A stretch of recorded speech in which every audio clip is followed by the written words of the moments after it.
back. This is actually going to be my last little clip of the show because I have to go to this meeting. But we're going to quickly run through Raw, which I actually watched for the first time in. I actually can't remember the last time I watched Raw. I think maybe over the summer I might have watched it once, but I was working all summer, so like my hours were very like bipolar. So, anyhow, Raw everyone thought was going to be a little more interesting, especially after Roman Reigns had to leave because his leukemia had come back. And the show started off with Baron Corbin coming out with the title. He said that the title is going to look good on him. And Brock Lesnar came back. I think like after Roman Reigns made his announcement and had to leave, Vince was like, "Hey, Brock, you got to come back for like a second, please." And yeah, obviously he did abide that he would come back, but he is a bit smaller than usual. I think he was going back into MMA shape since I think he was going to go back to the UFC relatively soon, but we're not entirely sure about that. So then Braun Strowman had come out and everyone was cutting promos, and Braun ate an F5 and sold it to death, which is what you're supposed to do with an F5. And then, the next segment came in and oh, hang on, let me just look up the Raw results. I forgot I have a phone.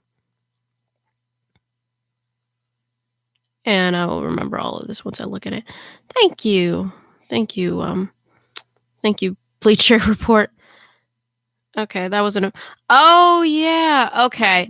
So since I've been out of the wrestling loop for a little while, Lyle Rush had come to the roster not that long ago. Again, indie name as usual, and he's now managing Bobby Lashley, who him and Finn Balor had a really long match, and Bobby did end up winning that said match, and it was okay. But I mean, the Bobby chanting got kind of annoying after a while. And then there was a 10-woman tag match. No, that was toward the end. Never mind. I took a shower like midway through the show. But so then there was Trish Lita, Sasha Banks, Natalia, and Mickey James for the women's just like a quick 10-man tag. It was all right, but I mean it wasn't that great. And then Elias versus Jinder Mahal. So Elias came out and the crowd loves him as usual. And then Baron Corbin came to beat him up, but then he went back in to sing to Baron Corbin at his dressing room, and once again he got the door slammed in his face. But then, in a turn of events, Jinder Mahal came out and beat him up, which I guess they're going to be spurring a feud, and maybe he will be turning face soon. And the Authors of Pain versus Bobby Roode and Chad Gable. I didn't even know they were teaming. I knew the Authors of Pain had been on the roster, and sadly they did not bring their manager Paul Ellering with them. But this match was also okay. I mean, the whole show was. I mean, here's the thing. I think people had these high expectations for Raw, especially after that major announcement, but the show was rather okay, which I do think it's because they had to readjust all this booking, all this planning. They were like, oh, what are we going to do? They only had a week to kind of figure things out, which is why the show didn't come out as great as it could have, especially building to such a major pay-per-view. And then the next segment was Seth Rollins and Dean Ambrose.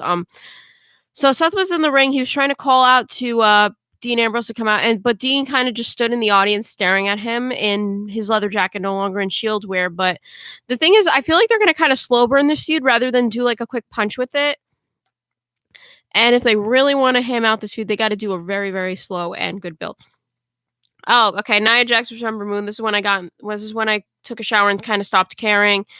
God, I can't believe the Revival has been put down like this. The Revival had a match with the Lucha House Party. I didn't even know this was a thing. Like, I'm being serious. And yeah, I didn't watch that.